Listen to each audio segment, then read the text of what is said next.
vai ter no Rio, em Salvador, Curitiba, Florianópolis e Brasília. Então, para quem estiver em uma dessas cidades ou puder ir, já está super convidado. Essa conversa que a gente vai ter hoje, ela já é um preview assim do que vai ser o DDG no Rio, que a gente vai ter um evento para falar sobre o tema de crianças e jovens. Mas é uma conversa sobre a relação, né, das crianças com as pautas climáticas, como que a gente pode trazer esse público para essa conversa que é tão importante.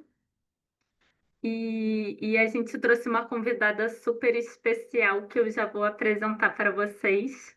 Mas a ideia do Dana Te Conecta, para quem nunca participou, é ser uma roda de conversa, não é uma palestra, não é uma aula. Então, a ideia, a gente traz um convidado, ou alguém do próprio Donut Brasil fala sobre um tema específico a cada mês. Mas a ideia é que todo mundo também fale, todo mundo se conheça e troque suas experiências, suas ideias. Então, tá todo mundo super convidado a participar. Vocês podem mandar perguntas, mensagens pelo chat.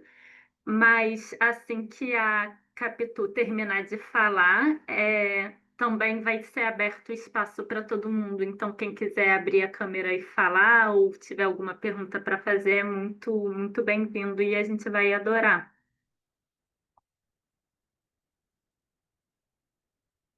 Bom, eu acho que já passaram 6 minutos, a gente podia começar, né? Então, a nossa convidada hoje é a Carolina Maciel. Ela é analista de natureza do Instituto Alana, mas eu vou deixar para ela mesma se apresentar, porque vocês vão ver que ela faz isso muitíssimo bem. Carol, eu passo a palavra para você. E é isso, pessoal. Quem quiser continuar se apresentando, quem tiver chegado agora. Pode mandar pelo chat, falar seu nome, de onde você como que você conheceu o Donut, como que você veio parar aqui. E daqui a pouco a gente volta a se falar de novo para continuar a conversa. Gente, boa noite. Eu tô animadíssima de estar aqui com vocês nessa roda de conversa. Eu adoro quando tem esse formato, porque para mim é muito importante. E Bárbara, que jogou um coraçãozinho, que eu também sou fã, sabe disso, de o quanto a circularidade para mim é muito nossa, né? É muito da natureza e a gente é natureza, então é muito nossa. E nesse lugar de circularidade, de algo que tem início, meio, início de novo, como o Nego Bispo dizia. A roda de conversa é um lugar perfeito para que a gente troque, se conheça e compartilhe desejos e frustrações e medos e vontades. Então, eu estou aqui um pouco para falar disso tudo, num contexto muito específico, que é sobre a COP e como a gente olha para as crianças e jovens nessa agenda, né? Ou para o quanto a gente não olha. Como é de comum a gente observar o padrão de exclusão de crianças e jovens dessa mesa de negociações, né? De discussão e de negociação considerando elas ali também como sujeitos de direito.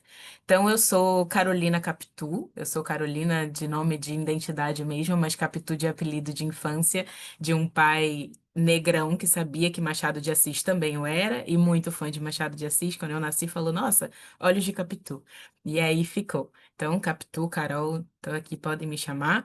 Sou bióloga de natureza e me tornei bióloga porque eu sempre digo que eu fui nascida e criada numa encruzilhada de biomas.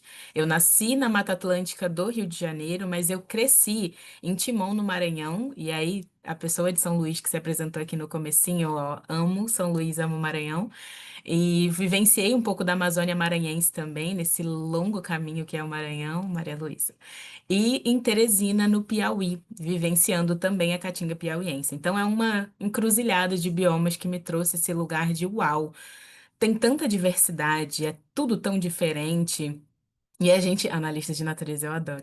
E a gente se conversa tanto nessa diversidade, né? É dela que surge inovação, é dela que surge criatividade, é dela que surgem soluções, e surgem mesmo em nossos territórios, em nossas diversas vertentes do que a gente contempla, de organizações que a gente participa, de comunidades que a gente de vivências que a gente tem, de memórias climáticas que a gente também vai resgatando ao longo da nossa vida, e que eu me apaixonei por essa diversidade da natureza e falei, tá bom, quando eu crescer eu quero ser bióloga. E aí eu cresci e entrei para o campo da biologia para entender um pouco também dessa interseção dos saberes da terra, que é algo que a minha avó sempre trouxe e traz muito, que é esse saber que a gente aprende ali, de fato, com a natureza, no dia a dia, e dos saberes acadêmicos, que às vezes são os mesmos que os saberes da terra, mas muitas vezes a gente não vê as nossas referências nesse lugar, né? De falar da natureza, de sustentabilidade, de clima, de inovação, embora os nossos estejam fazendo há muitos e muitos anos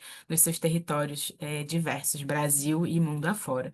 E quando eu falo de Brasil, é muito importante lembrar que são Brasis, na verdade, né? A gente tem essa disputa de narrativas para falar da Amazônia também, que são Amazônias, e eu trago mesmo para o Brasil, são Brasis. Então, é essa diversidade que mantém a gente aqui vivo e criando, cria de criatura e de criador, mas é nesse lugar também que eu quero falar quando a gente dialoga sobre as infâncias. Essas infâncias que são um terço de toda a população mundial e que eu faço questão de falar no plural, porque se a gente tem uma diversidade no mundo inteiro, a gente também vai ter essa diversidade quando a gente fala dessas crianças, né? Quem são essas infâncias que estão nesses Brasis? A gente tem crianças periféricas, crianças brancas, crianças negras, crianças indígenas, crianças com uma vivência de território e clima e até um impacto desproporcional comparadas às outras, e aí a gente entra em vários contextos diferentes de justiça climática, de racismo ambiental, e tudo isso é muito importante quando a gente leva para um espaço de governança climática como a COP né? A COP sendo essa grande conferência para falar de clima para o mundo todo. É um acordo ali entre muitos países de como a gente pode olhar para o passado, aprender com esse passado e construir um futuro a partir do presente que a gente tem e que é um futuro que a gente sonha. Se é um futuro que a gente sonha e se é um lugar onde a gente realmente precisa falar de sonho, já que muitas pessoas trazem esse contexto de que a crise climática também é uma crise de imaginação, de que se a gente não consegue enxergar esse futuro, faz sentido ser uma crise de imaginação mesmo, e cá entre nós é muito mais fácil, né? A gente cair nessa linha narrativa de, meu Deus, é isso, é o fim do mundo, acabou, a gente não vai conseguir fazer mais nada, vamos deixar o tempo chegar e todo mundo ir embora. Não, é fácil, mas não é o certo, não é o único caminho que a gente tem. Povos indígenas, por exemplo, enfrentam o fim do mundo há muitos e muitos e muitos anos. Então, se eles tivessem caminhado por essa linha narrativa de que o fim do mundo realmente chegou, tudo acabou e a gente tem que se entregar, muitas etnias teriam sido extintas. Realmente, como muitas foram nesse campo histórico de desigualdade e como muitos ainda estão sendo, né? Quando a gente olha para políticas internas a nível Brasil e quando a gente olha para a política internacional também. Então, a COP não é só falar de clima por clima, não é só falar de gases de efeito estufa, de aquecimento global, do que a gente tem observado de mudança de temperatura ao longo dos anos. A COP também é para falar de território, a COP também é para falar de pessoas. Na verdade, as pessoas precisam estar no centro dessa conversa sobre adaptação, que é como a gente precisa de fato se adaptar para chegar nesse futuro que a gente sonha e quer, sobre mitigação, sobre financiamento, porque a gente precisa de dinheiro para fazer as mudanças que a gente precisa para se adaptar de educação, porque a educação é um ponto fundamental para a gente falar sobre passado, presente e futuro, e muitas outras linhas de negociação ou trilhas de negociação que a gente encontra numa COP. E nesse lugar de pessoas no centro, eu vou apresentar para vocês um projeto que no Instituto Alana, onde eu estou como analista de natureza, e eu também amo esse nome, é onde a gente tem criado esse movimento que a gente tem chamado de mutirão das crianças e adolescentes, né? Mutirão é essa palavra que também entrou numa disputa de narrativas pela presidência da COP30, que tem usado muito, é uma palavra indígena, que significa esse esforço coletivo para a gente solucionar problemas, né? E que é muito importante, exato, essa COP ser no Brasil, porque a gente sabe fazer isso como ninguém, num contexto de país de tamanho continental, né? E aí, olhando para esse espaço, que é uma oportunidade, a gente encontrou uma chance de transformar a COP num legado de como colocar as pessoas no centro dessa discussão e dessa negociação. E Com crianças e jovens, obviamente, a gente pode fazer isso de uma forma que é profunda, porque crianças e jovens sabem ser profundos, mas também brincante, uma forma leve, uma forma divertida, né?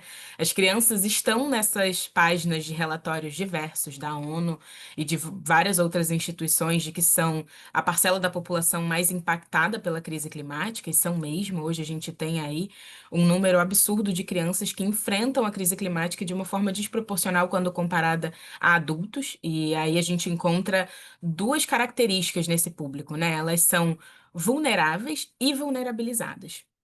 Digo vulneráveis pelo próprio processo de formação do corpo dessas crianças, que estão ali ainda se desenvolvendo, então não tem a mesma agilidade que a gente adulto tem de responder à crise climática em diversos momentos, como em desastres extremos, por exemplo. E crianças respiram 50% mais a cada quilo corporal quando comparada a adultos. Então, se a gente está num episódio crítico de poluição do ar, como muitas vezes a gente tem, com desmatamento, incêndios, queimadas, as crianças que estão respirando aquele ar ali, comparadas a adultos, estão respirando muito mais. E estão muito mais propensas a terem problemas também cardíacos, neurológicos, enfim, diversos. Então, são vulneráveis pelo próprio processo de formação do seu corpo e vulnerabilizados porque a gente realmente, enquanto adulto, aprendeu a deixar essas crianças no cantinho. Né? A não ouvi-las, a não considerá-las sujeitos de direito, a olhar para elas e falar, tá, a gente vai fingir que tá ouvindo, mas a gente não vai considerar, porque elas não vão saber do que elas estão falando. Quando, na verdade, elas sabem muito e elas precisam participar dessa mesa de decisão que decide um futuro que é muito mais delas do que nosso. Tem um provérbio africano, inclusive, que diz que a gente, hoje no presente, pega emprestado o mundo dos que vêm lá na frente. E é muito disso. As crianças são as que estão vindo lá na frente. A gente está pegando emprestado esse mundo. Então a gente tem que ter cuidado nesse pertencer ao mundo, nessa vivência de mundo. Porque as crianças vão chegar, esse futuro é delas. Então elas precisam estar nessa mesa de discussão também. Principalmente quando a gente fala de Brasil, um país que vivenciou um período de escravidão de mais de 300 anos de escravidão, se a gente ignorou pessoas negras e indígenas durante esse tempo todo e continua ignorando, a gente sabe que tem todo um histórico de desigualdade social, racial e econômico envolvendo a escravidão e pós-escravidão. Se a gente ignorou essas pessoas, imaginem essas crianças negras e indígenas, né? Muito mais. Se os adultos não eram considerados pessoas de direitos, as crianças, então, muito menos. Então, a gente entende que a COP é um lugar onde a gente também pode chegar com essa narrativa de fazer a COP das crianças, que não é uma COP diferente da COP 30, não são duas COPs diferentes, não são dois espaços diferentes. É justamente olhar para esse dado de que as crianças fazem parte de um terço da população mundial e em toda a trilha de negociação, lembrar desse um terço e colocar aquele um terço no texto. Para quem já acompanhou uma COP, é muito chato estar naquele espaço onde, para decidir um texto de 3 parágrafos, a gente para 5 horas, 6 horas, 7 horas para definir 3 palavrinhas, porque, ai, não é bom usar a palavra crianças, talvez sejam meninas, o mais específico aqui. Aí vem outro país e fala, não, não acho que sejam meninas, eu acho que sejam jovens. E aí muda-se a palavra e vai disputando essa narrativa de qual palavra a gente tem que usar, de qual termo é melhor, para não obrigar os países, mas deixar aquilo ali meio voluntário. Ah, não, mas eu acho que tem que ser obrigatório, porque todos os países têm crianças e elas são o futuro. Então, esse espaço é um espaço muito complexo, é um espaço que às vezes pode ser confuso, mas é um espaço necessário da gente estar. E nesse processo de construir uma mini cópia, Vou apresentar para vocês um pouco desse passo a passo de como fazer a mini copy. Depois eu vou compartilhar também, vou pedir para as meninas compartilharem com os e-mails que se cadastraram também, para que todo mundo tenha acesso. E aí vocês podem jogar para o mundo, porque a gente quer ver esse material no mundo também. Vou apresentar para contar um pouco de como ele funciona, de como esse passo a passo de minicop funciona, né? De o que é fazer uma minicop, com quais crianças, como, enfim, qual a disputa de narrativa que a gente traz quando a gente fala de uma copy das crianças. Bom. Primeiro de tudo, a gente sabe que existe aquele modelo de simulação da ONU que é muito legal. Eu nunca tive na escola, mas eu já ouvi falar e já tive amigos que tiveram, falaram, nossa, foi muito bom porque me preparou para esse espaço de conferência, de organismos multilaterais, de muitas siglas e muitos termos em inglês. E eu acho interessante. Porém, nesse sistema, as crianças têm que ser países, né? Eu sou Brasil, você é Estados Unidos, e a gente tem que ter um roteirinho de como esses países se posicionam normalmente nessas conferências globais, para a gente fazer a nossa própria conferência e chegar naquele dia ali na escola com um roteirinho de terno e gravata e para falar bonitinho, como se a gente estivesse numa conferência. É legal, acho que tem seus vários pontos positivos, mas ao mesmo tempo vale a gente refletir o quanto esse processo é adultizado quando a gente leva ele para crianças, né? O quanto a gente de fato está envolvendo o pensamento das crianças, as suas múltiplas formas de expressão, nesse processo, se a gente dá um roteiro e pede para elas serem um país. Gente, é muito difícil ser um país, você representar um país inteiro e analisar todas as escolhas desse país. Normalmente, um país na COP tem uma equipe inteira de negociadores, né? Vai uma delegação de muitos negociadores, cada um acompanha uma pauta diferente, dialoga com a sociedade civil, dialoga com a empresa privada, dialoga com a academia para conseguir depois compilar tudo isso e decidir coisas. Então, chegar num espaço, você sendo um país, pode ser muito pesado e trazer esse senso de, meu Deus, eu sozinho vou ter que resolver o mundo e a gente está no fim do mundo, então eu vou ter que resolver o fim do mundo. E não é isso que a gente quer, né? Não é esse lugar de peso, de pressão, de socorro, ansiedade climática que a gente quer chegar. É justamente o contrário. É um lugar de caramba, eu realmente não me vejo representado nesse espaço de negociação que olha para a governança global, envolve muitos países, mas não tem crianças nesse lugar, então eu vou fazer aqui, dentro do meu território, sendo eu mesma, sendo criança, sendo um jovem, e levando as minhas considerações e as minhas contribuições depois para esse espaço de tomada de decisão. Seja localmente, na minha prefeitura, no governo do meu estado, seja num espaço de conferência global, como a COP é. E hoje a gente tem a COP de clima, e a gente fala muito dela, que, né, tá na 30ª edição, que é a COP 30, mas a gente também tem uma COP voltada para olhar para a biodiversidade, porque quando a gente tem uma crise climática acontecendo, a gente vê várias espécies se extinguindo, então a gente precisa de uma COP específica para falar de biodiversidade, e a gente tem. A gente vai para a 17ª edição ano que vem. E tem uma COP também de desertificação, que é esse processo de ecossistemas verdes virarem deserto, que também acontece quando a gente tem uma crise climática, né? São conferências separadas, mas a gente está entendendo cada vez mais, enquanto sociedade civil e a própria ONU, que em algum momento bem próximo a gente vai precisar unir essas três conferências de novo, porque a gente está falando da mesma coisa. É uma crise climática muito grande. E que a gente acredita no Alana que tem uma raiz que é a crise de desconexão com a natureza. A gente ter se desconectado da natureza, de uma certa forma, tornou a gente um ser que se acha superior a todas as outras espécies e a natureza como um todo, nesse olhar deslocado de nós. E por isso a gente chega nesse lugar de múltiplas crises planetárias, que também viram crises de direitos humanos, para além de crise de imaginação, como a gente falou. Então, elas impactam a saúde, a moradia, a educação, de diversas maneiras. E aí, quando a gente olha esse impacto, dá um zoom nesse impacto e quem são as pessoas mais impactadas, a gente vê que são as crianças, são pessoas racializadas, são pessoas com deficiência. Então, são essas pessoas que também precisam estar nessa mesa de discussão e de negociação. São essas pessoas que precisam falar e que a gente precisa ouvir, que os negociadores precisam ouvir. Negociadores esses que muitas vezes são pessoas muito diferentes de nós, mas que precisam entender a nossa realidade para chegar nesse ponto comum. Então, vou apresentar muito rápido, gente. Toda vez que eu apresento alguma coisa, eu lembro de Nego Bispo me dando um fecho. Ele adorava me dar fechos e tenho saudades dele, ele dizendo pra mim, Capitu, se você for ficar apresentando enquanto você tá falando, é porque você não sabe o que você vai falar. E aí eu sempre lembro disso, de um fecho dele. Eu sempre apresento rapidinho e fecho tudo pra eu ir falando sem apresentação nenhuma e vendo os rostinhos das pessoas, que é muito melhor mesmo. Então, eu vou passar muito rápido por esse documento e depois vocês podem olhar com calma e se aprofundar no que a gente traz e me mandar mensagem que eu respondo perguntas, dúvidas e tudo mais. Mas a ideia é de fazer, de fato, esse multirão com crianças e jovens a partir dos seus territórios e de quem elas são. Então, é olhar, de fato, para as suas vivências, para vivências das suas famílias, do seu território, sejam elas positivas ou negativas, para construir um espaço onde a gente consiga discutir clima, território, infâncias, de uma forma brincante, de uma forma significativa, de uma forma que tenha uma escuta sensível, seja por escolas, seja por comunidades e lideranças comunitárias, por exemplo, que é o que tem acontecido muito também. Então, eu vou citar algumas das minicops que aconteceram enquanto eu for falando.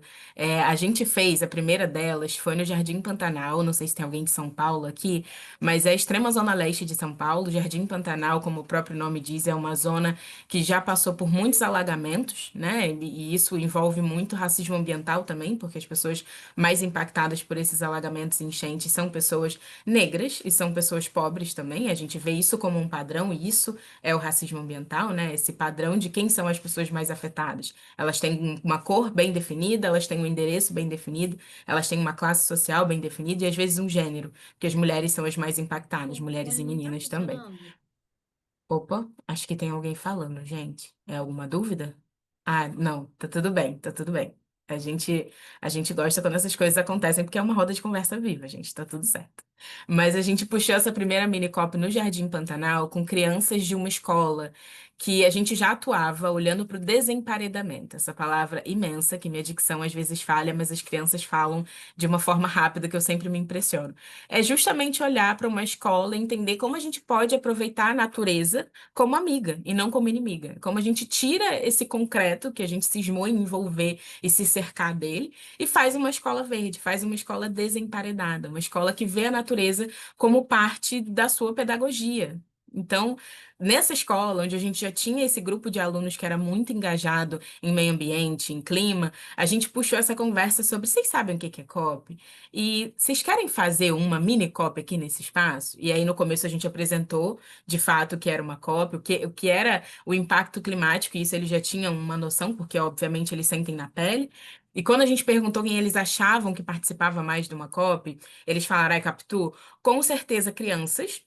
Mulheres, pessoas negras e indígenas, porque são as pessoas mais afetadas. Então, uma COP deve ser lotada dessas pessoas.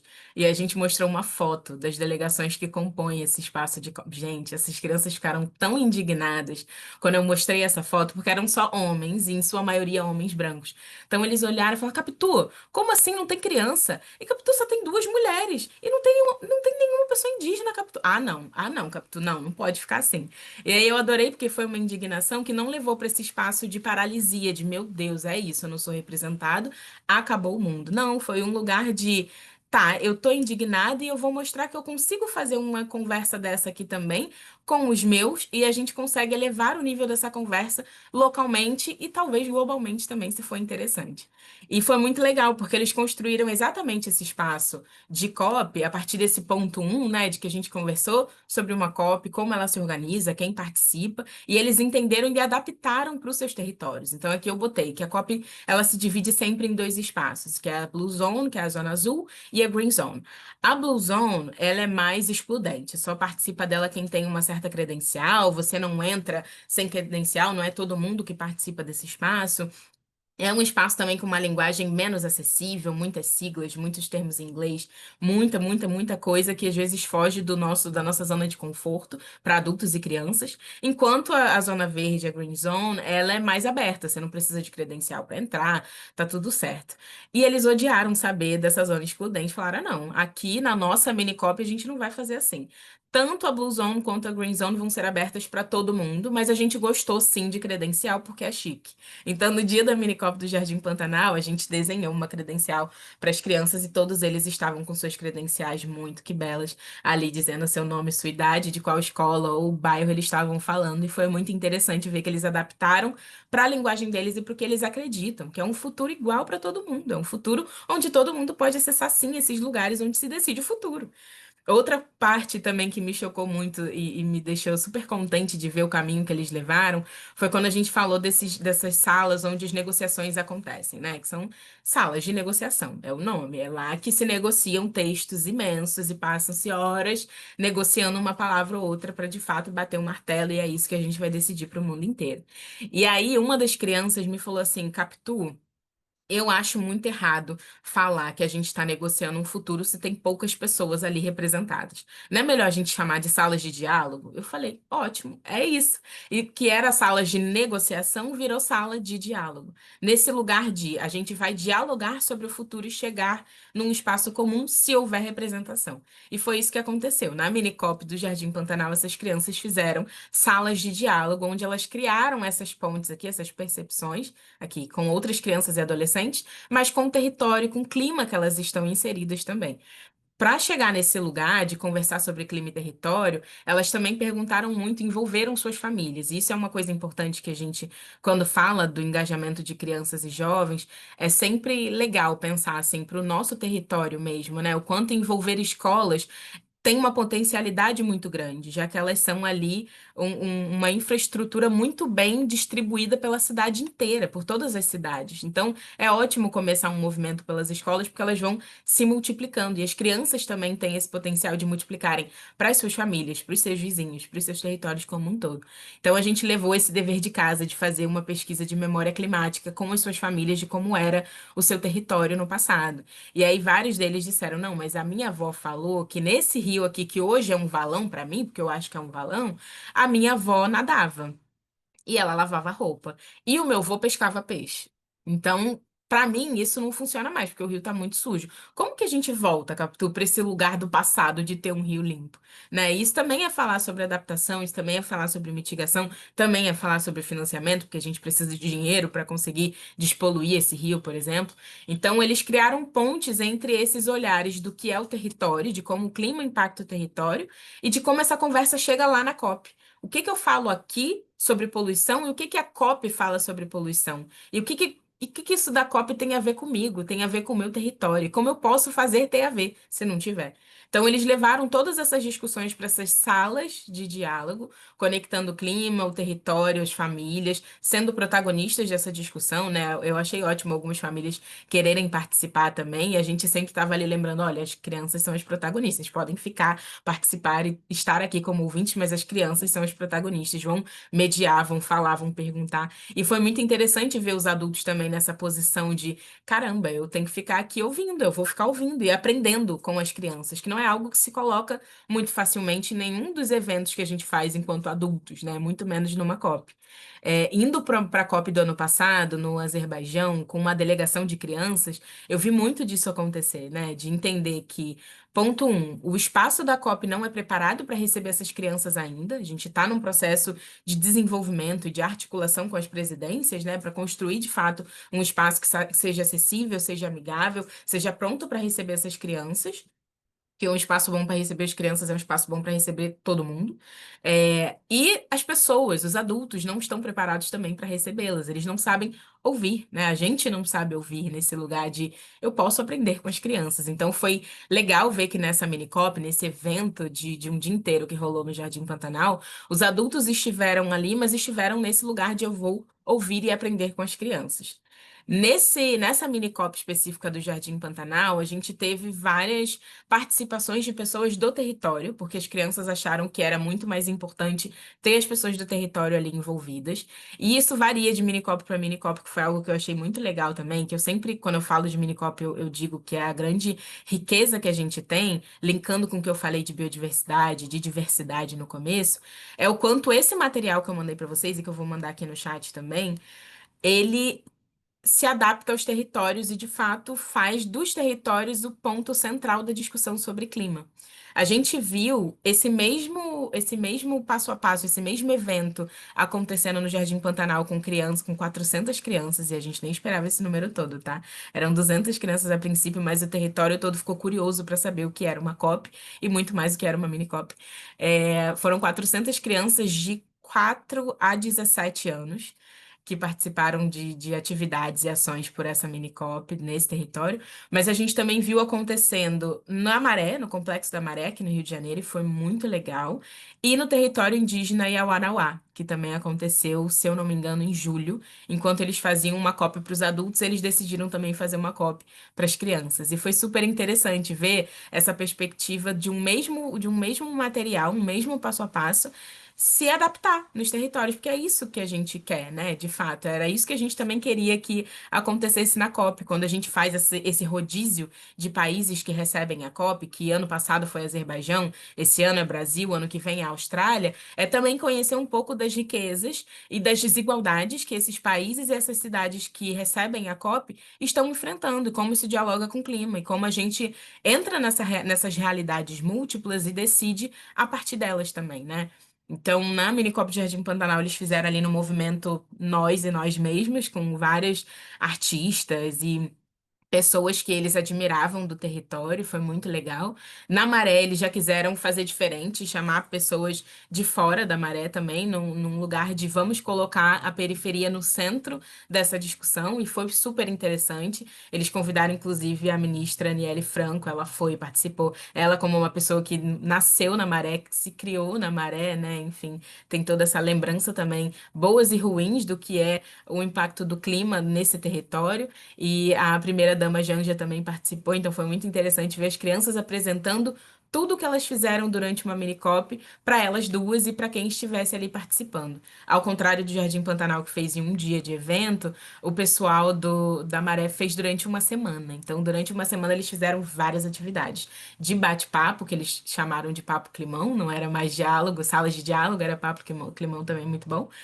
Até poesia, eles fizeram um funk, eles apresentaram esse funk. Eles fizeram artes nos muros da comunidade, apresentaram essas artes também e falaram muito bem sobre a própria realidade deles. Então, foi muito bonito. Já no território indígena Yawanawá, a conversa foi muito pautada pelo sonho e também foi lindo ver um pouco dessa discussão de como a gente conversa sobre adaptação, como a gente conversa sobre o futuro a partir do sonho, né? Então eu recebi várias mensagens, eles não gravaram muita coisa, nem tiraram muitas fotos, mas depois a liderança comunitária da aldeia, da principal aldeia Yawanawá, que é o Tascan, e a sua esposa Laura Yawanawá, eles vieram me contar um pouco das falas das crianças, né? Dessa conversa sobre clima e território, principalmente nessa camada de serem crianças indígenas. Então, falar sobre o sonho para eles, de fato, é um espaço muito importante para a gente começar a pensar em futuro, para a gente começar a pensar em adaptação. E, enfim, tem tomado diversos territórios de diversas formas, e eu fico muito feliz de ver isso chegando nesses espaços, né, e trazendo essas crianças para o centro da discussão, mesmo que não ainda numa COP, até porque também tem essa reflexão, né, sobre a COP não ser um espaço ainda amigável e acessível para as crianças. Então, enquanto a gente constrói esse lugar, onde a gente conversa, como a gente conversa e por quê, né? Então, acho que as crianças trazem muito dessa perspectiva nas suas mini-COPs, assim, é bonito de ver o quanto, de fato, elas aprofundam as conversas, trazem as negociações para a mesa, pensam em todo o seu contexto, não só do seu presente, mas com o passado das suas famílias, o que essas famílias passam para elas, e defendem esse futuro, né, que é delas também, que elas estão construindo coletivamente, que é outro ponto importante desse processo de mini-COP, é entender que a gente não precisa inventar a roda, né, a gente não precisa fazer as coisas do zero, a gente tem um esforço coletivo que leva para um lugar muito longe e que por ele a gente pode começar, que não precisa começar sozinho, né? Então essa coletividade, o senso de coletividade também atravessa muitas das mini-COPs e transforma esse espaço em um espaço de, ok, eu me vejo nesse relatório aqui, nessa página sobre os mais impactados, mas eu também me vejo nessa outra página aqui que fala que eu tenho um potencial de transformação muito grande. E eu vou estar nesse lugar agora como agente de transformação desse futuro. Então, é um pouquinho disso tudo, gente. Agora eu quero ouvir vocês, dúvidas, perguntas, ideias, enfim. E seus processos também envolvendo clima, COP, território. Vai ser ótimo.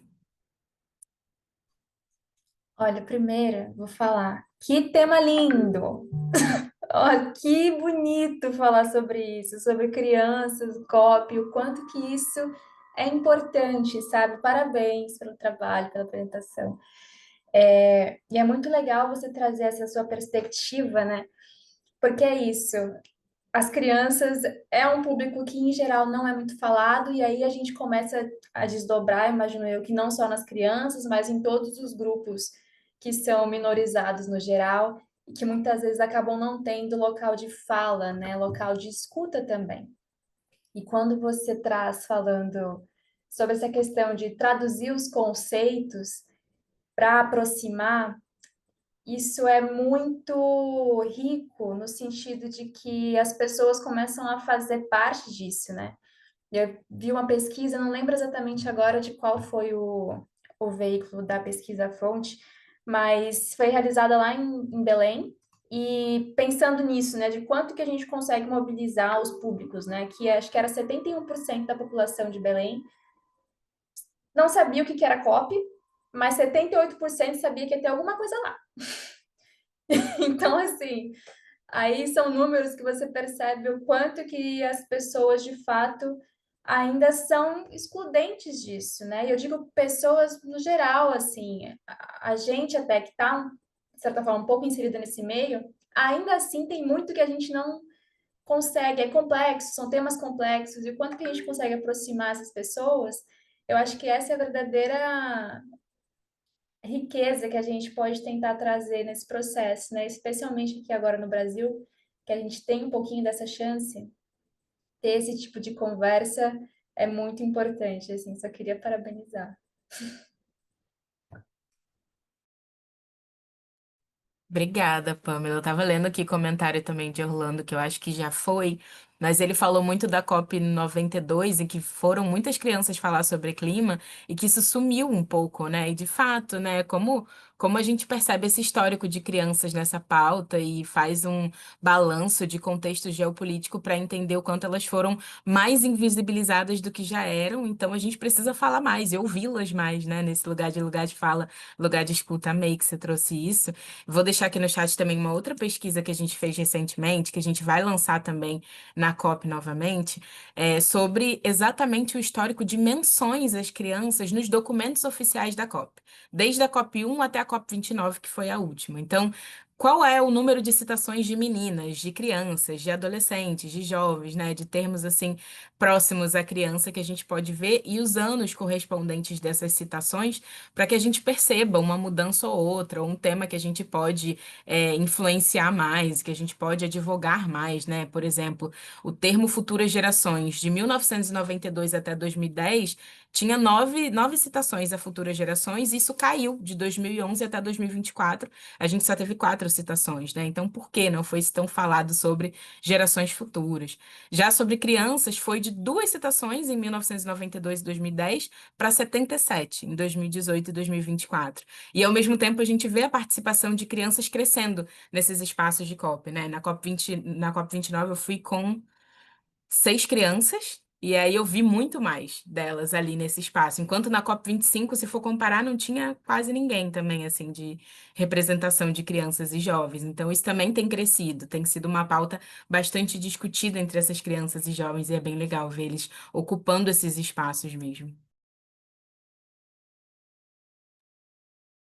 E é como você Carol, disse, espaço deles, né? Total. Carol, queria só fazer uma pergunta assim, primeiro, parabéns pela apresentação e é sempre uma alegria assim muito grande te ouvir falando.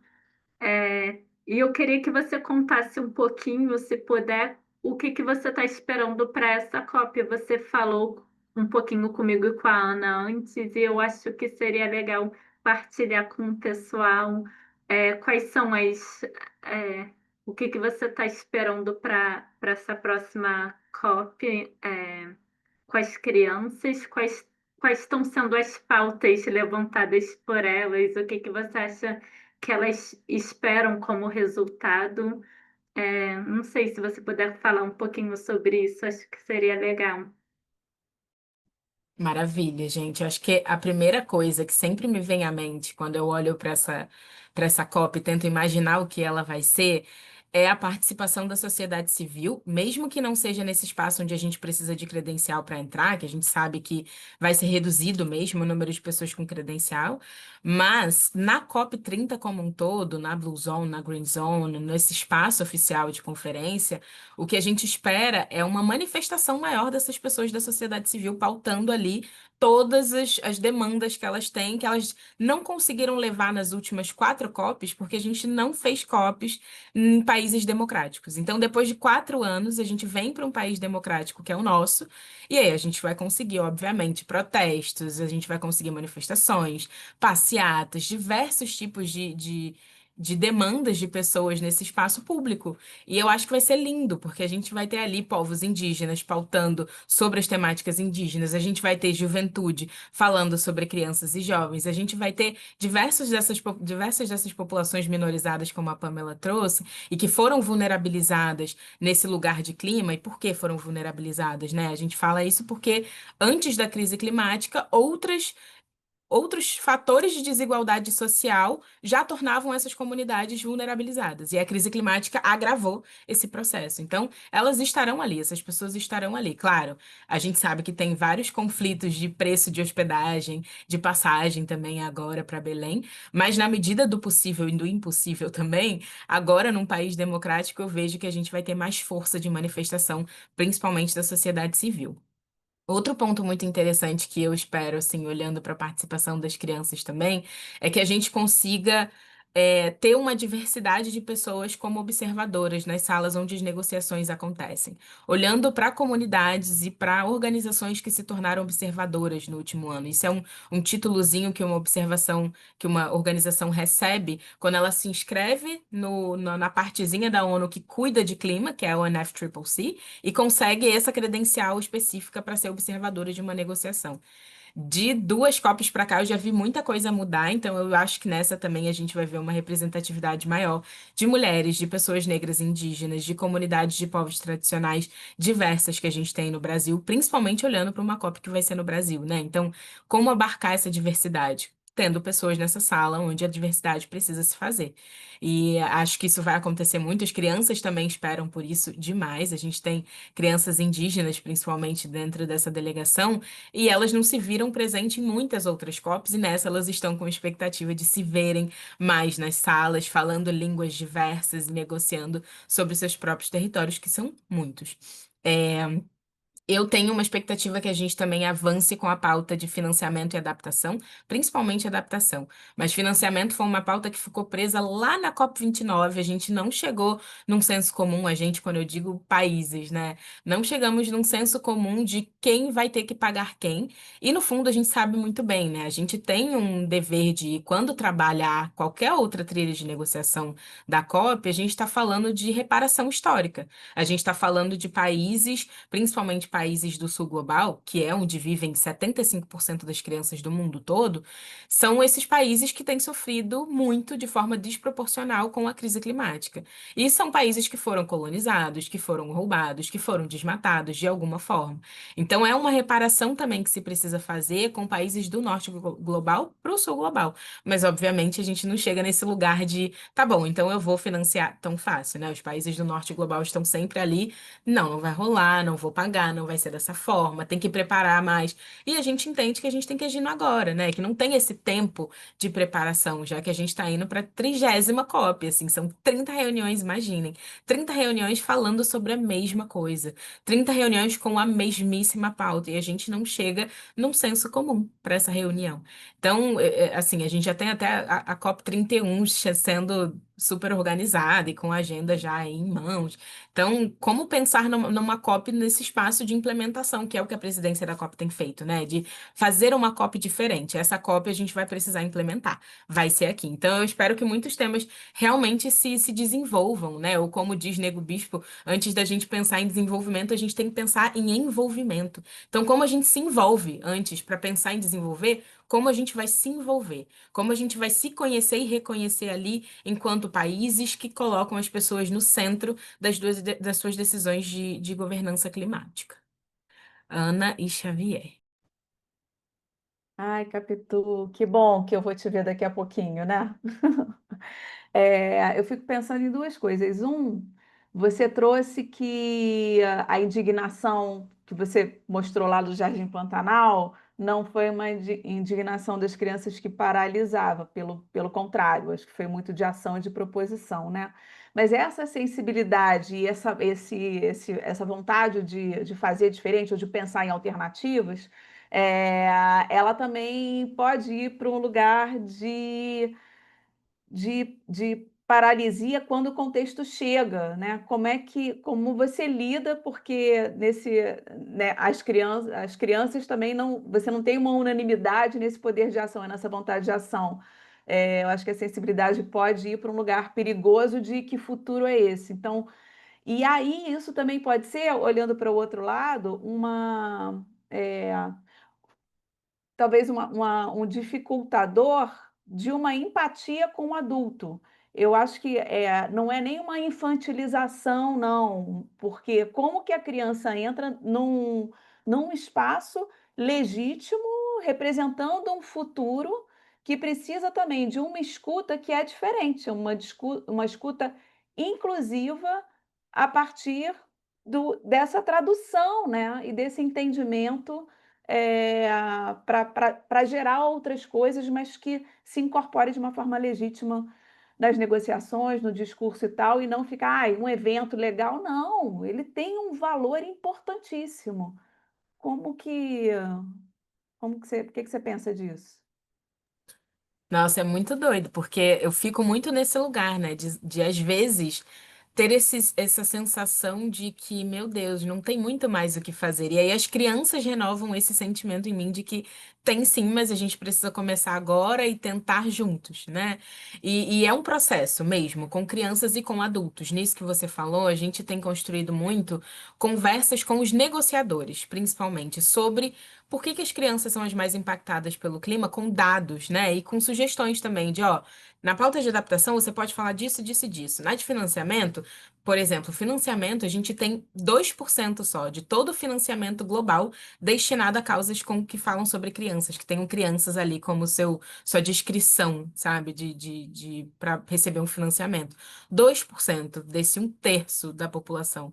Então é muito pouco. E aí a gente consegue fazer uma espécie de letramento com esses adultos, com esses negociadores, para que eles entendam essas realidades das crianças. Então, além de dados e de pesquisas e de tudo mais, levar as crianças para dialogarem com eles, fazer um evento de alto nível com esses negociadores e com as crianças, para que elas possam conversar, para que eles possam entender as suas realidades, elas falarem, serem ouvidas nesse lugar de escuta sensível, de escuta inclusiva que precisa acontecer, né? É um letramento nosso enquanto adulto mesmo, de como a gente aprende a ouvir as crianças. Às vezes a gente acha que é fácil, que vai ser fácil, mas não é, porque elas têm essas camadas de profundidade, de sensibilidade, da gente conseguir também traduzir esses documentos que a gente escreve da gente pra gente enquanto adulto, e às vezes é difícil até pra gente mesmo, assim, se vocês forem pegar um documento ali no site da UNFCCC, é uma loucura, uma maluquice, porque são números e siglas e dados e tudo. Às vezes não fica fácil de entender mesmo pra gente que está construindo esse espaço. Então, para crianças que precisam sim desse lugar de acessibilidade, de ser um documento amigável para que elas entendam da realidade que está sendo tratada ali, é um lugar de letramento, de escuta, de aprendizado, né? De aprendizado. E acho que muitas organizações têm pensado em como fazer isso, como a Unicef também tem, junto do Instituto Alana, e olhando para a educação como o ponto de partida, né? E aí puxando muito também para esse comentário que você trouxe, de que a forma melhor do que aprender história, geografia, português, colaboração, argumentação, biologia e vida. Exato, a gente não precisa da COP para fazer tudo isso. A COP é um espaço importante, é um lugar inegociável para a gente conseguir atravessar diversas pautas que envolvem nossas vidas, mas todas as disciplinas de uma escola falam sobre isso. A gente pode aprender sobre clima na matemática, né? São diversas disciplinas que também falam sobre o processo de como a gente pode pensar numa cidade adaptada à crise climática. Então, começar pela educação, levar a educação como um ponto principal para que a gente consiga discutir isso para adultos, para crianças e trazer essa escuta sensível e efetiva nesses espaços é muito, muito importante. E é engraçado porque a educação em si ela não é uma trilha de negociação oficial da COP. A gente não tem a educação ali como um ponto na agenda mesmo da COP 30. Mas ela tem entrado cada vez mais de uma forma paralela a essas trilhas de negociação, porque a própria presidência das COPs tem entendido que é muito importante começar pela educação. Então a gente chama de agenda de ação, né? Uma agenda em que a gente pode agir e que às vezes vai destravar várias outras a partir desse aprendizado. Então, outra coisa que eu esqueci de falar, mas que eu espero muito também, é que a gente tenha um dia voltado para a educação na COP, um dia inteiro voltado para a educação. Nos pavilhões, né, que são essas grandes tendas de feiras de ciência que cada país tem, então falar sobre educação nessas grandes tendas também, falar sobre educação na Green Zone, que é esse espaço aberto que provavelmente vai ficar ali na cidade toda, né, para a cidade participar, para conhecer, para ouvir, para aprender, para ensinar. E em outros espaços também, em Belém, escolas de referência que existem em Belém, referência em educação baseada na natureza, por exemplo, e que falam de desemparedamento. Acho que vai ser muito importante mostrar para o mundo também as nossas soluções. Nesse lugar de não paralisia e de ação, é lembrar que a gente tem as nossas soluções na ponta da língua e que a gente também pode ensinar um pouco sobre elas, né? Em uma das conversas de uma das minicops que aconteceu, acho que foi a da Maré, as crianças da Maré convidaram crianças também do Complexo do Alemão, daqui do Rio de Janeiro. E aí me pegou muito uma frase que uma das crianças falou, que foi assim: Nossa, é isso mesmo, a gente faz tanta coisa, a gente não precisa ter solução da Alemanha para o Complexo do Alemão. Então ela fez essa brincadeirinha de Alemanha e complexo do alemão. E sim, claro que a gente pode aprender com a Alemanha, que tem muitas soluções incríveis também. Mas a gente tem um monte de especificidade no nosso território e não necessariamente só as soluções da Alemanha vão funcionar para o complexo do alemão. A gente já fala de adaptação há muito tempo no complexo do alemão, né? Não é só em 2030 que lá vai faltar água, como a gente vê essa discussão acontecendo muitas vezes em várias conferências que envolvem países do norte global. Meu Deus, aqui vai faltar água em 2030. No alemão já falta muito tempo, e aí a gente tem uma estratégia de rede de como suprir essa necessidade de água para a comunidade, olhando para quem mora mais embaixo da favela, onde a água vai chegar com mais facilidade, porque não vai ter essa dificuldade em subir no cano para as casas de cima, e como a gente mantém uma relação boa com essa pessoa que mora ali embaixo, e às vezes compra uma caixa d'água maior para ela, para que a gente consiga distribuir. Isso é uma solução que atravessa sobrevivência, e por isso não é bom de se romantizar também de uau, é uma solução incrível. É uma solução de sobrevivência, porque a gente precisa de água e a gente precisou traçar essa solução para conseguir viver e sobreviver. Mas também está nesse lugar de ser uma solução que manteve a gente vivo até aqui, que manteve o Complexo do Alemão vivo, funcionando e as pessoas ali existindo. Então também merece ser reconhecida, também merece ser levada para outros espaços como, de fato, uma solução palpável que manteve a vida de muitas pessoas. Xavier. Sim, obrigado e parabéns pela sua apresentação e da quantidade de exemplos de ah,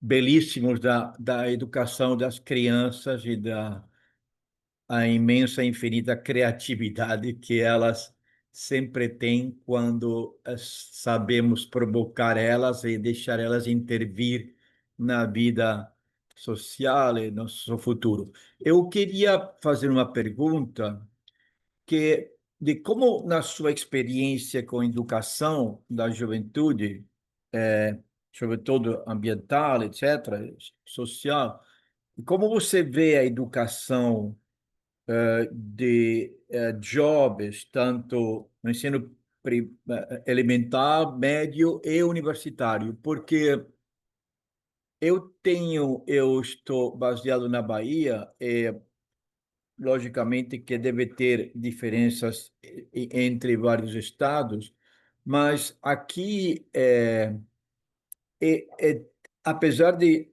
ter conversado em muitos ambientes sobre a necessidade de é, a, ou a percepção da necessidade de educação ambiental com crianças, por exemplo, no ensino médio, é, apareceram muitos poucos. Estou falando da educação pública, logicamente, não da privada, que é um mundo à parte e diferente. Apareceram pouquíssimos professores e diretores de escola ensino médio pública com interesse para prioritário, vamos chamar assim, do ensino das questões ambientais. E na vida universitária que eu estou vivendo agora, em 2025, com mais profundidade,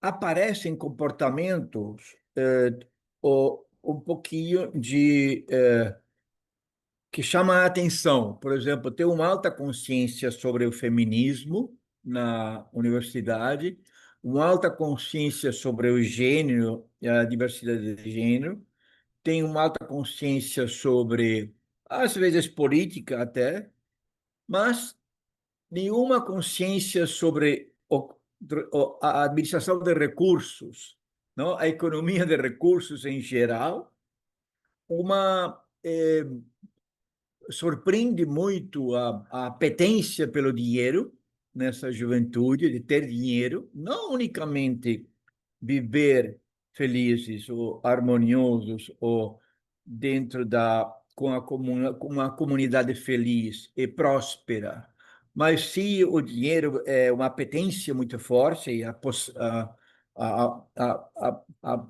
possuir objetos e comprar objetos, o consumo, e do ponto de vista da economia de recursos diários, papel, tal, um monte de coisas, não estou sentindo ainda, talvez é do meu lado uma falta de descoberta ainda mais profundamente. Mas eu senti uma falta de educação ambiental na juventude. Então, por isso que eu queria perguntar qual foi a sua experiência, como você vê esse campo nos diferentes pontos geográficos do país. Maravilhoso. Muito bom te ouvir, Xavier. E você me lembrou de duas pesquisas. Uma eu vou mandar o link aqui porque é do Alan, a outra depois eu procuro também e mando. Mas quando você fala dessa falta de conexão com a natureza nas crianças e jovens, né, na própria fala e nesse interesse que surge muito voltado para outros tópicos, recentemente eu li uma pesquisa que falava que em 200 anos da nossa existência enquanto humanidade, os termos relacionados a meio ambiente diminuíram 60% de como a gente fala e escreve sobre natureza. Então, palavras como rio, musgo, flor, folha, caule, em que provavelmente a gente via muito em livros antigos, né, em outros períodos da humanidade, em 200 anos eles diminuíram muito, muito mesmo, 60%. A gente não vê essas citações no livro, nos livros. E isso conta muito para a gente sobre uma perda de experiência com a natureza. Uma perda desse contato que a gente poderia ter com a natureza que está à nossa volta. Outro dado também, que não é necessariamente com a natureza direta, mas com a natureza indireta, é de que até 2100, se eu não me engano, as crianças vão ver mais, vão ter menos visibilidade do céu do que nós temos hoje em dia. E vão ver menos as constelações estelares do que nós vemos. Elas não verão quase nada, na verdade, por conta da poluição do céu, se a gente não mudar nada, né? E isso também dialoga com essa crise de experiência da natureza.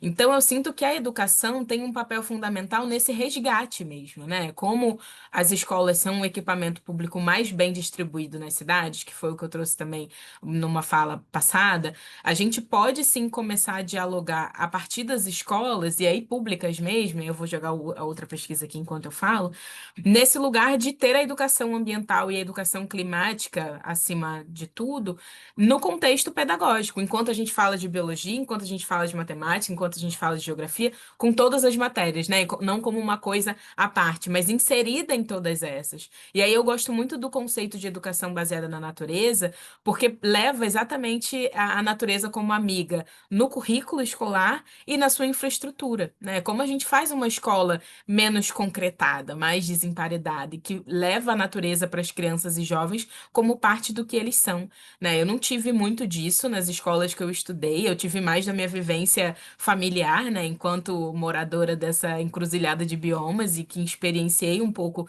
desses saberes da terra, e eles me educaram muito, mas num contexto educacional de escola, eu não tive tanto, né, desse olhar para uma educação climática. Então, também acho que a gente demora a reconhecer a urgência em falar sobre clima, porque a gente talvez não reconheça tanto quanto uma crise de saúde, sabe? Quando acontece uma crise de saúde, a gente sabe muito bem. Assim, às vezes as coisas não são tão palpáveis. Quando eu morava em Timon, no Maranhão, por exemplo, a gente passava por muitas ondas de calor anualmente, e as escolas nunca paravam as aulas, né? A gente não tinha essa urgência de, a gente vai precisar parar a aula porque a gente está vivenciando um dos eventos extremos da crise climática. Não, não era palpável, era algo normal, era mais um dia vivenciando uma temperatura ali um pouquinho mais quente do que o normal. Mas não, era uma onda de calor que afetava e afeta a nossa saúde, né? Principalmente de bebês e de idosos. Então, tem esse ponto de quanto a gente reconhece, né, a crise climática como algo urgente. Acho que cada vez mais a gente tem reconhecido porque muitas pessoas têm sentido na pele, a gente não vai conseguir fugir dessa experiência, infelizmente, mas a gente tem como acelerar as nossas soluções e as nossas ações, e a escola é um ótimo lugar para isso. Nesse link que eu mandei aqui no chat, é de uma pesquisa que a gente fez com o MAP Biomas, para tentar identificar o quanto as escolas brasileiras contribuem para diminuir as desigualdades de acesso à natureza. Então, foi um zoom nas escolas das capitais do Brasil para ver o quanto de área verde a gente tem nessas escolas. E os dados são, assim, assustadores. Ao mesmo tempo que a gente tem dados assustadores, a gente também propõe soluções e oportunidades. Mas, assim, por exemplo, vou ler um aqui. 4 entre 10 escolas não têm nenhuma área verde, e as escolas públicas têm mais área verde do que as escolas privadas. As crianças de favela e de comunidades urbanas, 52% das escolas nessas áreas não têm nenhum verde. E as crianças de até 5 anos, 4 por 4 entre 10 de escolas de educação infantil não têm nenhuma área verde, nenhuma, assim, nada. 1,5 milhão de crianças estudam em escolas que não têm praças e parques num raio de 500 metros ao seu retorno.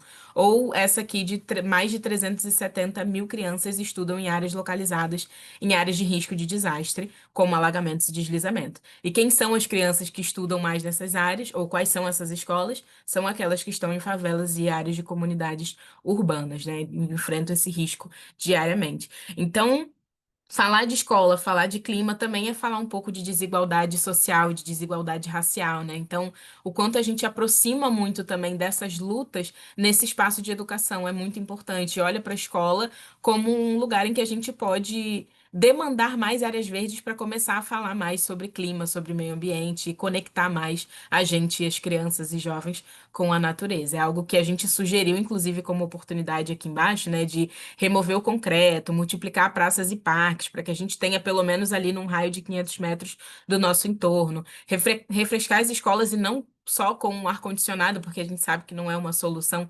duradoura, a longo prazo muito boa. Então, é reformar as escolas existentes, planejar novas, olhando para esse conforto térmico com atividades ao ar livre, adaptando as rotinas, adaptando ali o quanto essas escolas podem ser desemparedadas e priorizar as escolas em políticas públicas também, que é algo que a gente sempre precisa ficar de olho, né? Em quais políticas públicas estão sendo tratadas, em quem a gente vota, como a gente pode acompanhar um pouco do que eles têm proposto, essas pessoas, enfim, determinar ali um pouco da nossa priorização com educação, clima e natureza como algo urgente que a gente precisa ver mais em todas as capitais do Brasil. Grazi. Bom, eu acho que rolou uma apresentação, né, antes de eu entrar, então eu vou me apresentar brevemente aqui, apesar de eu conhecer muitos rostinhos que estão aqui, muitos nomes, Andresa, que eu não vejo há muito tempo também. É, mas eu sou fundadora da Compacta, uma consultoria de comunicação só com foco em projetos de sustentabilidade, né? E eu fiquei pensando aqui, né, em como contribuir para essa roda de conversa, e eu acho que a comunicação do clima, ela tem esse desafio de trazer para o cotidiano, né, para as pessoas entenderem do que a gente está falando, assim, porque, enfim, se fala sobre isso há anos, há décadas, e eu acho que é difícil, né, é complexo, e quando a gente torna palpável, enfim, facilita o entendimento, né. E eu até resgatei esses dados, assim, mais do cotidiano, né, que eu vou trazer, porque eu e o Capitu fomos para Brasília falar sobre esse assunto. E no último ano, na verdade, ano passado, aconteceu, eu consegui ver 2 vezes o clima impactando no dia a dia de crianças, assim. O primeiro, e apesar de morar no Rio de Janeiro, eu sou do Rio Grande do Sul, então a enchente do Rio Grande do Sul, eu acho que, enfim, impactou todo mundo, né? Mas quem tem essa conexão com o estado ainda mais. E a primeira vez foi em maio, maio, junho ali, né, que as escolas ficaram 70 dias fechadas.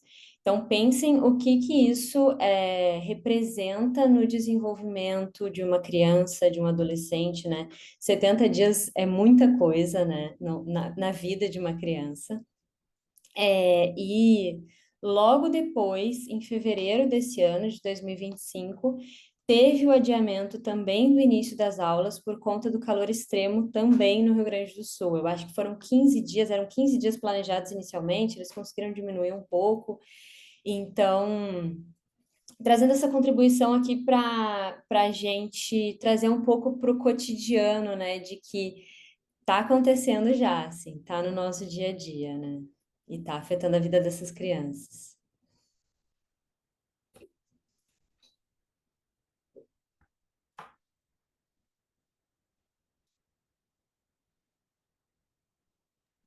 Quem mais, gente? Marcos. Não vou conseguir ficar sem falar, né, Ana? Boa noite a todos. Capitu que fala mais iluminada e, nossa, inspiradora. Eu tô aqui digerindo cada palavra tão eloquente que você trouxe de tantos assuntos que você explorou aqui, incrivelmente. Estou muito tocado mesmo com a tua apresentação. Eu já estava espalhando aqui enquanto estava falando, eu já falei, nossa, o ranking das capitais de escolas sem área verde, né? E eu nos coletivos aqui de plantio, que a gente leva plantio para a escola, compostagem, hortas, né? Bom, eu tenho meu tema onde eu atuo é na área de economia circular. Eu me apresento como lixólogo e como bispo da Igreja Apocalíptica da Sexta Onda de Extinção em Massa, né? Que nós estamos vivendo. E o meu foco é assim, puxa, tá? Os adultos, a gente tem esse foco de conscientização e sensibilização em todos os temas, né? E isso custa muito dinheiro e eu trago o exemplo que é muito difícil você ensinar para um adulto, se você não ensinou quando era criança a escovar os dentes ou apertar o cinto, depois ter que sensibilizá-lo e conscientizá-lo de adulto a fazer isso, né? Se você na base não trabalhou. E aí, quando a gente vai para a base, e na base a gente está, eu estou falando de escolas circulares, né, escolas sem lixo, porque a circularidade está ligada diretamente ao clima, ao consumo consciente e aos efeitos da biodiversidade. Eu me deparo com essa dificuldade no Brasil de serem 5.570 municípios, né, com 5.570 prefeitos pensando diferente, com 5.570 secretários de educação, né, e de meio ambiente que atuam nessa área, e depois mais de 100 mil diretores de escolas públicas. Então, a quantidade de gente que a gente tem que mobilizar para implementar qualquer coisa, ela é muito difícil. E aí, há 3 semanas atrás, em Brasília, nós estávamos falando sobre o Pacto Federalista. Afinal, como é que a gente faz para, num momento de urgência que a gente está vivendo, fazer chegar todas essas iniciativas, né? E essas ações com as crianças, porque, incrivelmente, em 2025, nós estamos chegando... eu faço essa pergunta para alunos do terceiro ano do médio, quem aqui sabe para onde vai ser o lixo? E a resposta, a maioria das vezes, é 100% não sei, né? Então, quando que eles vão aprender sobre isso, né? Mesmo a minha filha, eu tirei da escola porque ela estava com 11 anos, eu falei assim, ó, casa de ferreiro, espeto de pau, vocês não têm a separação aqui, e é uma escola né, privada, cara, bilíngue, todas essas coisas, e eles não ensinam, né? Não ensinam, não tem os elementos ali, e eu falei assim, você vai deixar para que elas aprendam nas corporações? As empresas vão ensinar sobre mudanças climáticas e sobre questões circulares? Então, queria, você que está tão imersa nesse assunto, essa visão de como é que a gente articula com as cidades, afinal, porque esse é um grande desafio. A gente pode ter algo decidido lá no hemisfério, né, do governo federal, ter alguma simpatia no Estado, mas aí a gente vai para as cidades e aí a gente encontra 1 milhão de universos diferentes, com conhecimentos e coisas diferentes. Então, eu queria te ouvir um pouquinho em relação a isso. E mais uma vez, obrigado aí por todas as pérolas que você dividiu hoje à noite. Foram deliciosas. Muito obrigada, Marcos, que lindo. Obrigada pelas palavras. Nossa, e muito bom você falar de resíduos assim e de lixólogo, eu amei.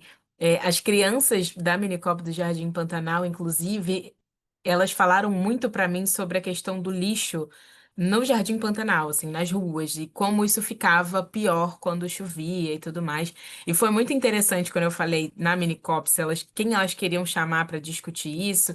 E elas escolheram as pessoas catadoras de materiais recicláveis da própria comunidade, né? Falaram, não, a gente tem que ouvir mais essas pessoas e fazer, eu achei essa ideia genial, fazer um quebra-cabeça com um mapa do território para que eles identificassem no quebra-cabeça os lugares onde essa coleta acontece pelo território e que eles tenham mais senso de pertencimento, de que eu preciso saber e eu preciso destinar o meu lixo corretamente nesses espaços já distribuídos pelo meu território que coletam esse material que eu não sei onde vai parar. Isso também foi uma pergunta que as crianças fizeram para elas mesmas, para as outras, né, que estavam ali nesse processo de sala de diálogo, e que elas responderam, é isso, né, e entraram em choque no pensamento de que não existe jogar fora, porque tá tudo aqui no mesmo planeta, né, e meu Deus, para onde vai, né? A gente não vê, mas não é só porque a gente não vê e foge desse nosso contato visual que, uau, sumiu mágica, né? Não, tá em algum lugar e está afetando alguém, na verdade, alguém, porque várias espécies são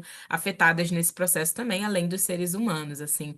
E olhando para as cidades, eu acho que tem uma força muito grande quando a gente se une enquanto sociedade civil. Acho que esse é meu primeiro ponto também, assim, hoje eu tô como conselheira do CONAMA, que é o Conselho de Meio Ambiente do Ministério do Meio Ambiente, compondo a bancada da sociedade civil, e eu fico muito contente quando as pautas que eu vejo os meus vizinhos comentando chegam nesse espaço de gente, precisamos dialogar isso no CONAMA e levar isso para esse lugar de discussão, para ter um projeto de lei, para ter uma resolução, para ter uma recomendação, que vai ser algo que, de fato, facilita um pouco do nosso acesso ao recurso ou de uma diretriz de algum trabalho que a gente faz e fica ali invisível ou informal e que pode ter uma certa formalidade e, com isso, mais acesso a muitas outras coisas a partir dessa resolução, projeto de lei e tudo mais.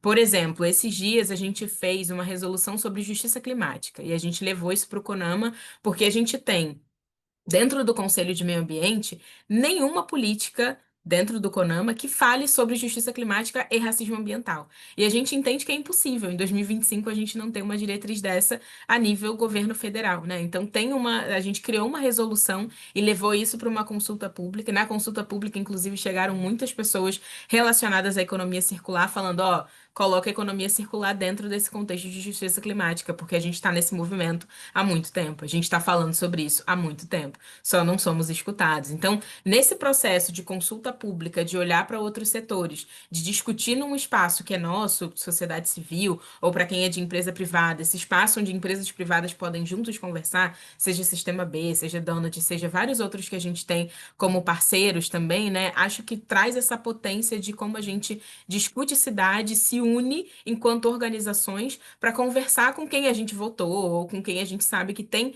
uma força para transformar uma realidade ou as realidades que a gente quer nessas cidades. Então, assim, eu vejo como coletivamente um espaço muito forte estar ou compor esses espaços de conselhos, né? A gente tem o CONAMA como de meio ambiente, a gente tem o CONANDA, que é mais voltado também para crianças e adolescentes, e a gente tem essa representatividade de pessoas diversas nesse espaço, né? E como a gente leva isso para esse espaço, às vezes fica muito distante da gente, mas é um espaço nosso, né? Eles têm um e-mail que está sempre disponível e a gente pode também marcar reuniões, levar essas pautas, tentar coordenar algo que a gente tenha em mente e alinhar para que de fato isso se torne alguma política pública que a gente pense.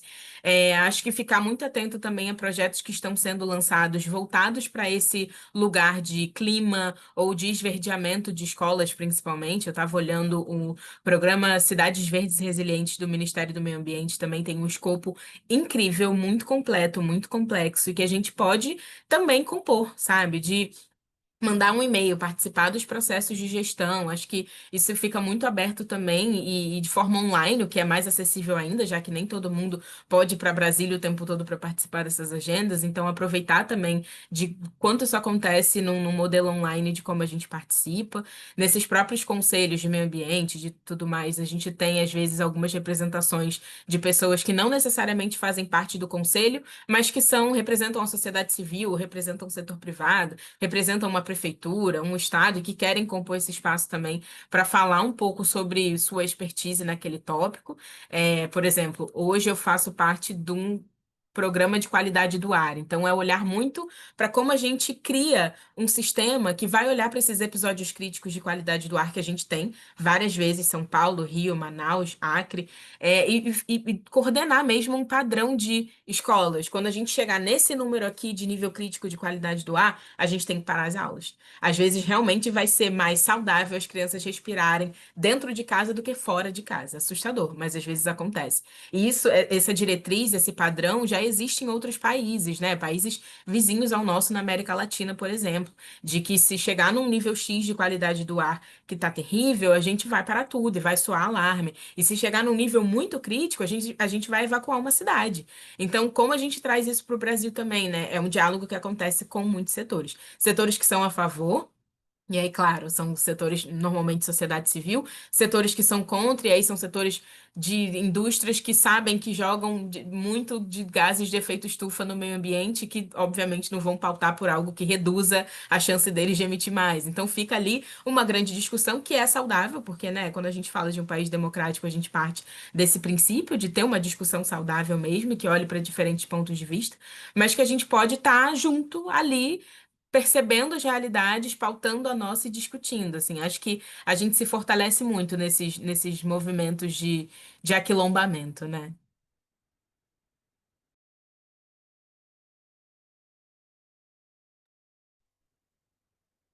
Carol, maravilha.